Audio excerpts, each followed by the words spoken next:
L'actualité en RDC et en dehors de nos frontières, c'est tout de suite. Bienvenue à ce 30 minutes avant le décryptage. D'abord, les grandes lignes. La nouvelle secrétaire générale de la francophonie, Michaël Jean, a officiellement entré en fonction ce lundi lors d'une cérémonie de passation avec le secrétaire général sortant Abdou Diouf. Cérémonie de passation qui s'est déroulée au siège de l'OIF à Paris, en France. Et puis la période festive est passée et le train de vie normal a repris partout ailleurs et au marché.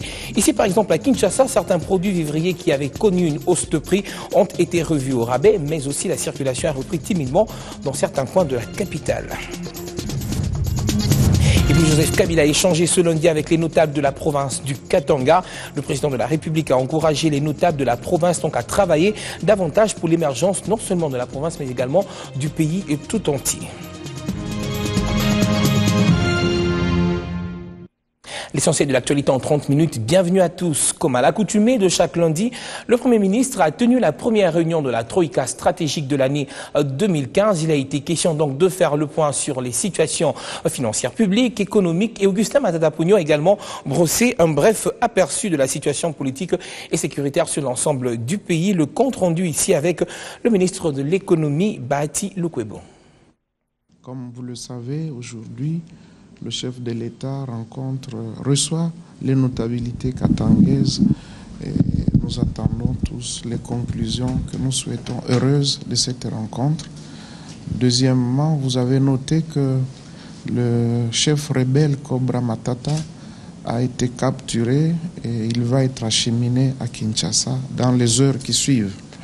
L'année 2014 s'est bien clôturée sur le plan des finances publiques. Tous les agrégats macroéconomiques sont au vert, en commençant d'abord par la situation des finances publiques qui s'est clôturée avec un excédent budgétaire de 34 milliards de francs congolais. À la clôture de l'exercice, le taux de change s'est situé à 924,1 francs congolais contre $1 américain. Donc il y a eu même une appréciation au cours de la dernière semaine. Or, vous le savez très bien que pour la plupart des cas, la dernière semaine de l'année a toujours été une année de forte tension, de forte hausse des prix. Mais contrairement aux années antérieures, le mois de décembre et la dernière semaine s'est beaucoup apprécié de 0,10%. C'est ce qui a fait que on se situe à un taux de change de 924,10 francs congolais contre le dollar. S'agissant du taux de croissance, nous sommes toujours à 8,9%. Évidemment, le Fonds monétaire, dans ses appréciations, dans ses évaluations, les situe à 9%. Bon, c'est presque pareil. Et donc, nous clôturons en beauté l'année 2014 avec un taux de croissance de 9%. Je vous le disais, Joseph Kabila a échangé ce lundi avec les notables de la province du Katanga, une rencontre qui s'est donc tenue dans la ferme présidentielle située à 10 km de Lumumbashi, une rencontre au cours de laquelle d'ailleurs les deux premières personnalités de cette province étaient absentes. Il s'agit du gouverneur de province Moïse Katumbi, mais également du président de l'Assemblée provinciale Gabriel Kyungu. Plusieurs questions d'actualité ont donc été évoquées, entre autres la sécurité, le social, ont été abordées. Jean-Jacques Lukumwena, notre permanent à Lumumbashi, nous donne plus de détails. D'entrée des jeux, les doyens de l'assistance, l'honorable premier vice-président de l'Assemblée nationale, Charles Mwando Simba, a pris la parole pour le mot d'introduction. Il a remercié le président de la République en ces moments où les Katangais ont soif de l'entendre et de l'écouter. Et puis est venu le moment tant attendu, le discours du chef de l'État, circonscrivant le cadre de cette rencontre, à savoir la situation politique, la situation économique de la province, tant politique. Il a exprimé sa détermination de respecter la loi fondamentale de la République qui est la Constitution. Il a fustigé le comportement de certains responsables qui développent les discours de nature à diviser la population katangaise et créer en elle des confusions et des polémiques inutiles. À ces propos, il a fait allusion au débat sur l'organisation territoriale et la décentralisation, qui a résumé en découpage, et sur une autre question d'actualité relative à son mandat qui court jusqu'en 2016. À ce sujet, le président de la République a fait un regard rétrospectif sur le problème de découpage qui date de l'époque coloniale. Dès l'aube de notre indépendance, la RDC comptait 6 provinces qui sont passées à 11. Il a rappelé pour cela Il est tenu noir sur blanc dans la Constitution de la République. Il a martelé, au lieu de se lancer dans ces débats, il faut plutôt se préparer pour les élections municipales, locales et provinciales qui pointent à l'horizon. Au plan économique, Joseph Kabila a affirmé à l'assistance que la province du Katanga est la mieux servie par rapport aux autres provinces à terme des fonds d'investissement, surtout dans les domaines miniers. À cet effet, il a manifesté son mécontentement de voir la population katangaise coupée dans la misère sur le plan sécuritaire de la ville de Lubumbashi, où il existerait une milice. En conclusion, Joseph Kabila a exhorté les gestionnaires de la province du Katanga et l'ensemble des Katangais à cultiver l'esprit de cohésion tout en respectant l'autorité de l'État, et c'est de cette manière que nous allons construire notre beau pays. Autre chose, à présent, Atanas Matenda, autorité morale du parti de la Nouvelle Alliance des démocrates, a réuni ses cadres, mais également les partisans de son parti ce week-end au cours d'une rencontre donc tenue, je le disais, ce week-end. Il a fustigé la composition de la nouvelle équipe gouvernementale. Il ne s'explique pas du tout qu'aucun membre de son parti ne se trouve dans le gouvernement Matata 2. À leur siège de Kinshasa, Bandalungwa, se sont retrouvés dirigeants et militants de la Nouvelle Alliance des démocrates pour un échange de voix autour de leur président national Atanas Matenda. C'était en effet la première fois que ce dernier s'exprimait en public depuis la formation du gouvernement de cohésion nationale dont il est l'un des grands absents. Devrait-il être dans le gouvernement Matata 2 ? Atanas Matenda et la Nouvelle Alliance des démocrates sont-ils frustrés de ne pas y être ? Nous avons créé ce parti pas uniquement pour faire partie du gouvernement, mais pour faire partie de l'ensemble des institutions de la République. Et je suis confiant que l'autorité morale de la majorité, les responsables de la majorité sont conscientes que la NAD n'est pas au gouvernement et la NAD doit absolument récupérer ses droits, parce que nous avons droit. Le fait pour nous de revendiquer un poste au gouvernement, cela relève d'un droit, parce que si vous vous référez à la charte de la majorité, nous avons 5 députés et avec nos 5 députés, nous avons droit à participer au gouvernement. Le fait qu'on n'y soit pas, on ne doit pas dramatiser. Nous restons en contact avec les autorités du pays, avec les autorités de la majorité, avec l'autorité morale, pour voir dans quelle mesure certaines corrections peuvent être faites. Le numéro 1 de la NAD a invité les militants et cadres de son parti à resserrer le rang autour de Joseph Kabila Kabange et à observer une discipline exemplaire comme parti membre de la majorité présidentielle. Allez, retour des activités gouvernementales. Après une trêve consacrée aux fêtes de Nouvel An, le ministre des Hydrocarbures a eu une séance de travail avec une firme tunisienne spécialisée en or noir. Laquelle séance a donc abouti à la signature du protocole d'accord en vue de procéder aux études de faisabilité pour la relance des activités de la Société congolaise des industries et de raffinage.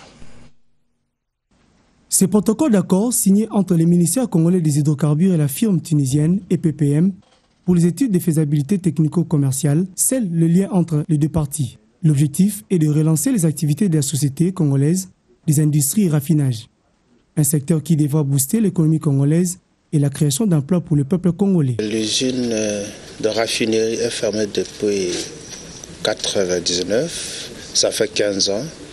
Nous tenons à la faire marcher, parce que lorsque nous raffinons nous-mêmes notre produit, ça a tendance à faire baisser le prix du pétrole en RDC, au lieu d'importer ce qui est déjà raffiné.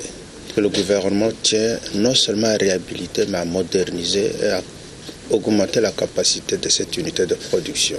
Je pense que ce projet va donner un grand élan à l'infrastructure pétrolière pour le Congo, surtout que c'est un pays où il y a énormément une population qui est très très grande. Donc faire le raffinage de son propre produit, c'est une grande plus-value au pays. Une signature qui scelle davantage le lien de coopération bilatérale entre la République démocratique du Congo et la République sœur de Tunisie en matière d'hydrocarbures et transfert de technologies. Nous sommes convaincus que cet accord ouvrira grandes les portes sur d'autres aspects de la coopération dans le domaine des hydrocarbures et fera aussi de cette expérience, une première expérience entre nos deux pays, un modèle d'entraînement et de valorisation des autres secteurs. C'est sous une ambiance bon enfant que s'est clôturée cette séance de travail.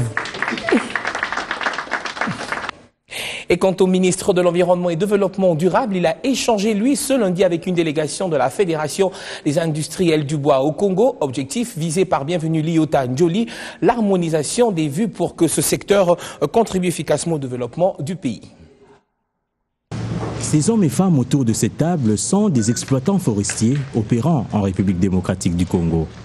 Réunis au sein de la Fédération des industriels de bois au Congo, FIB, ils ont rencontré ce lundi le ministre de l'Environnement et Développement durable. Cette première rencontre avec le tout nouveau ministre avait bien son importance. Notre rencontre rentre dans le cadre des bonnes relations de partenariat qui existaient entre le ministère de l'Environnement, notre ministère des tutelles, et la Fédération des industriels du bois. Donc c'est un échange, une réunion de prise de contact, et je crois que c'est très significatif. Et je peux déjà dire que ça augure des lendemains meilleurs. Cet avenir meilleur passe également par le respect des engagements des membres de la FIB vis-à-vis de l'État et des peuples autochtones. Les ONG qui font le suivi de nos engagements sur le terrain et reviennent avec des études, avec des rapports, avec le taux de réalisation de nos engagements. Et quand vous lisez ces rapports qui sont déposés aussi au niveau du ministère de l'Environnement ici ou au niveau des provinces, ces rapports montrent que nous faisons correctement notre travail. Ces exploitants ont fait part à Bienvenue Liota Njoli des difficultés rencontrées dans l'exercice de leurs fonctions. Le ministre a quant à lui appelé ses membres de la FIB à travailler tout en respectant les lois en vigueur en République démocratique du Congo dans ce secteur. Et puis, comme annoncé à l'ouverture de ce journal, je vous invite à présent à revivre l'atmosphère qui a régné cet avant-midi au marché Matadi Kibala dans la commune de Mongafula, et cela après ce long moment de repos pour certains Quinois. Et comme vous allez le constater par vous-même dans ces images, les activités ont entrepris timidement. Embouteillage et engouement au niveau du marché Matadi Kibala dans la commune de Mongafula. Des images qui illustrent la reprise des activités sur la ville-province de Kinshasa après plus de 72 heures de repos par de nombreux Quinois. Du 1er au 3 janvier, le marché était presque vide. C'est seulement aujourd'hui que les activités ont repris timidement, avec l'arrivée de certains commerçants qui reprennent avec leur commerce. L'occasion pour les commerçants de ramener certains produits au rabais. Il n'y a pas assez de clients, ce qui est un peu normal après les festivités. Pour attirer les clients, j'ai baissé les prix de mes amarantes de 500 francs à 250 francs. C'est le solde après le fête, raison pour laquelle le feuille de manioc que je vendais à 1000 francs, l'État revient à présent à 300 francs congolais. Une satisfaction pour les clients agréablement surpris de ce changement. Je viens d'acheter un régime des bananes plantains à 2500 francs congolais, ce qui était impossible avant le fête de fin d'année. Je suis surprise et très contente. Bien que cet engouement puisse paraître timide pour les commerçants et les chauffeurs interrogés, le tempérament d'avant ces festivités a permis à certains vendeurs de faire des bonnes affaires. Il n'y a pas assez de clients sur la route et les élèves n'ont pas tous repris le chemin de l'école, ce qui justifie cette sécheresse. Tous les stocks qu'on avait réservés pour les fêtes ont été liquidés. On a reçu plein de clients malgré les embouteillages remarqués pendant les festivités qui ne nous ont pas facilité la tâche. Le moment, on peut dire, de repos qui a permis à tous et à chacun de faire également le bilan de l'an 2014 et les perspectives pour l'an 2015. Parlons à présent élections tenant mordicus pour la crédibilisation des élections dans le pays. La Commission électorale nationale indépendante se déploie désormais sur tous les fronts en vue de préparer les différentes parties prenantes au processus un atterrissage en douceur. Et ce week-end, Église, associations, partis politiques ont donc fait la cible de la sensibilisation électorale. Le week-end était électoral dans les églises, associations et partis politiques. La Commission électorale nationale indépendante reste désormais sur tous les fronts de sensibilisation électorale en vue de préparer l'opinion aux prochaines échéances. Le dimanche, une centaine d'observateurs long terme a été outillée sur le processus électoral en RDC. Pourquoi on collecte les informations électorales? C'est pour en apprécier les forces et les faiblesses, premier objectif. En apprécier les forces Ça signifie prélever tout ce qui marche dans le bon sens, selon les prévisions de la loi. Tout ce qui marche dans le processus, vous devez les prélever. Le dernier, c'est prélever tout ce qui pose problème. Qu'est-ce qui bloque? Qu'est-ce qui n'est pas encore réalisé? Et pourquoi ce n'est pas réalisé? Aller dans la profondeur des choses. Activité ouverte à Mikonga en collaboration avec le Centre international d'observation qui a permis au conseiller principal de la CENI en charge de la sensibilisation de marteler sur les valeurs cardinales des OLT, notamment la neutralité. Dans l'après-midi, ce même exercice de sensibilisation s'est poursuivi à la Fédération du parti politique Arc Lukunga au quartier DGC. Il a été question ici d'inviter tous les partis politiques à mobiliser leurs militants dans la consultation des listes électorales dans les sites de vote et aussi leur rappeler le rôle qu'ils doivent jouer. L'observateur est une personnalité neutre. À partir du moment où vous avez le badge là, vous ne pouvez plus vous prêter à des débats politiques en public, même en cachette. Vous ne pouvez plus dire, voilà, non mais moi je pense que je vais voter pour, non mais plutôt qu'elle avait raison. Vous vous excluez automatiquement. Vous-même, vous ne pouvez que donner l'information en soulignant que cette information vous a été donnée par terre. Mais vous ne pouvez pas émettre un avis. Et pour les militants de l'ARC, cette journée restera gravée dans les mémoires. Nous sommes venus pour donner de vraies informations sur le processus électoral. Donc, pour nous, nous avons voulu que la CENI vienne sensibiliser nos bases. Parce que les élections locales, municipales, urbaines et provinciales sont vraiment très capitales pour nous. Cette journée va rester gravée vraiment à notre mémoire. À noter que le samedi déjà, la CENI s'est déployée dans la sensibilisation à travers la commission diocésaine Justice et Paix, une sensibilisation au profit des responsables paroissiaux de l'Ancélé.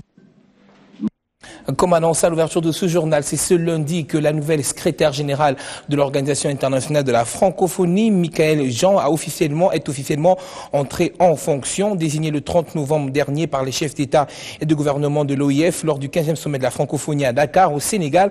Son mandat est d'une durée de 4 ans et au cours de cette cérémonie, la nouvelle secrétaire générale et le président Diouf ont échangé sur les principales orientations de l'organisation et ont discuté également sur la mise en œuvre de la déclaration du sommet de Dakar. Revenons au pays, situation sécuritaire dans l'Est, 3 jours seulement après la fin de l'ultimatum lancé aux forces démocratiques pour la libération du Rwanda. Le sentiment de peur et de psychose gagne la population de Bukavu. Nous sommes là dans le sud Kivu, bien que les opérations de désarmement par les FARDC tardent à débuter. Les détails avec notre correspondant dans la région, Joseph Amani. Les combattants rebelles rwandais de FDLR avaient jusqu'au 2 janvier 2015 courant pour déposer leurs armes et se rendre volontairement à la MONUSCO.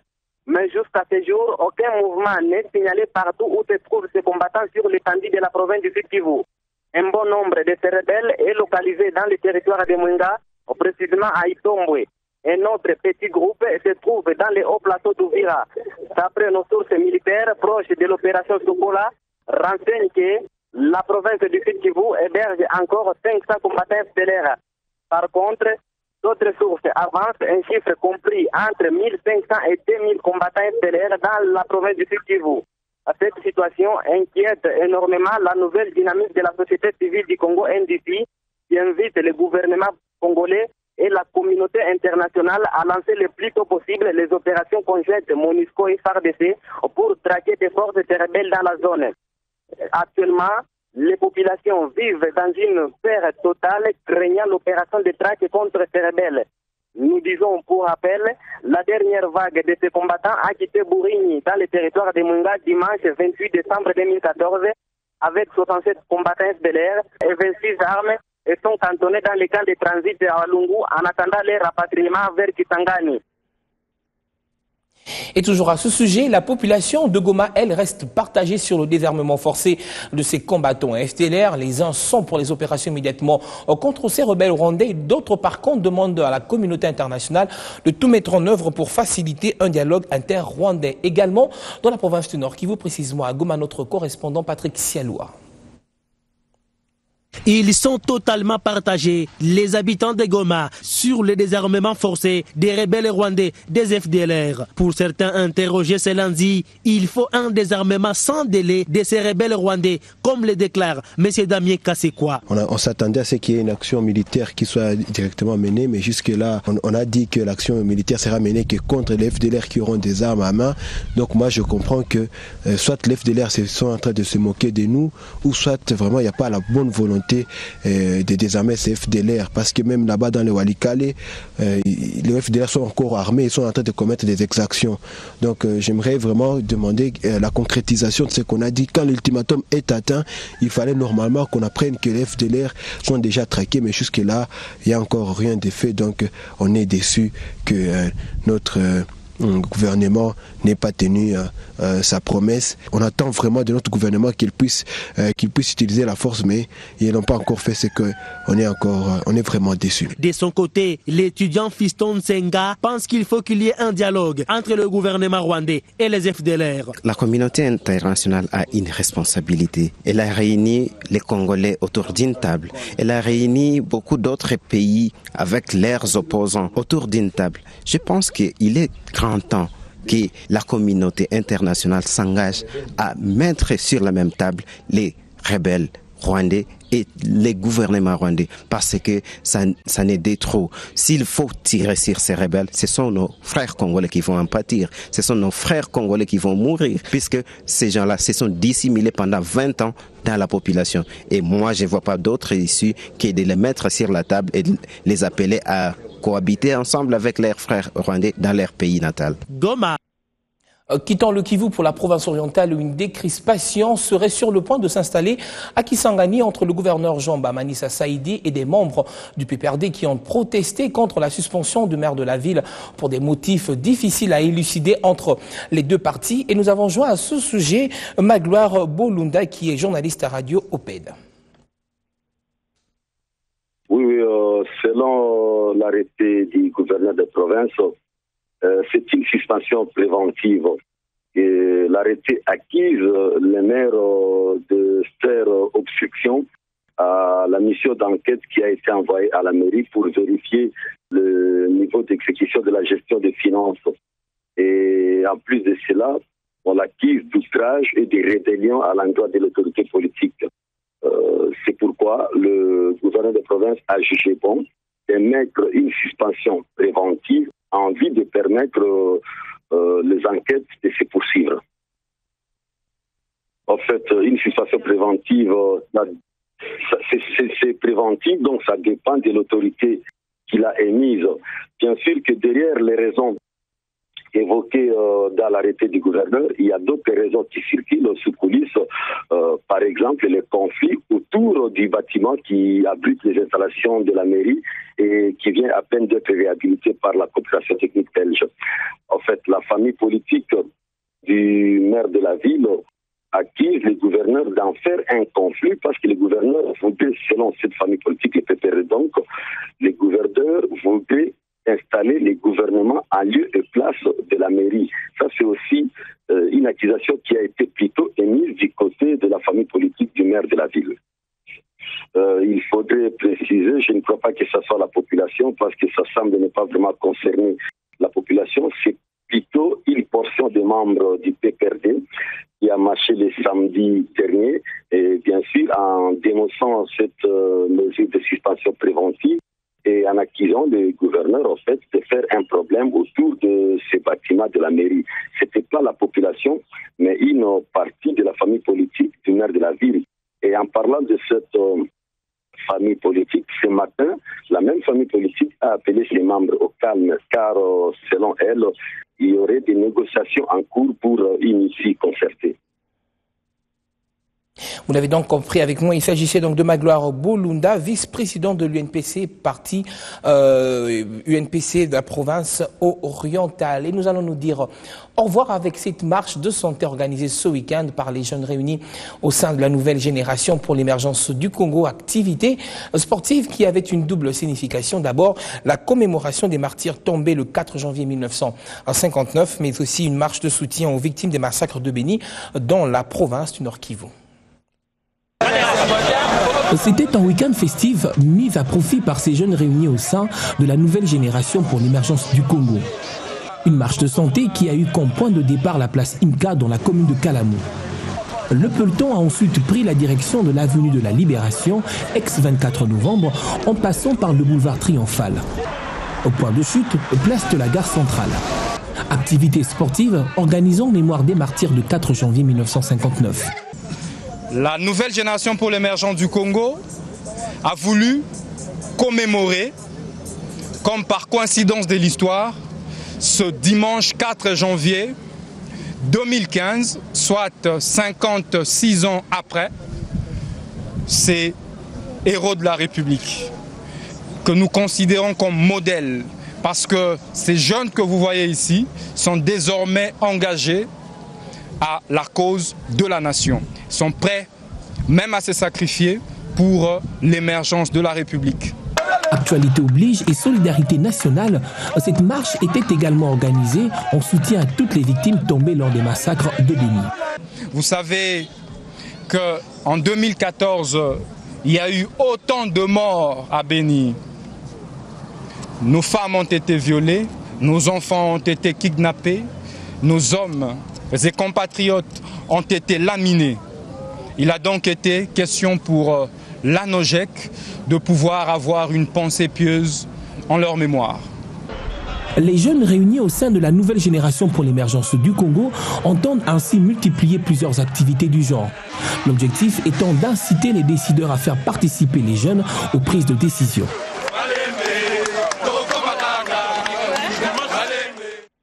Vous êtes également très nombreux à nous suivre à Varsovie en Pologne. Clin d'œil particulier à vous. Merci de rester fidèle au programme de B1 Télévision. Je vous retrouve demain.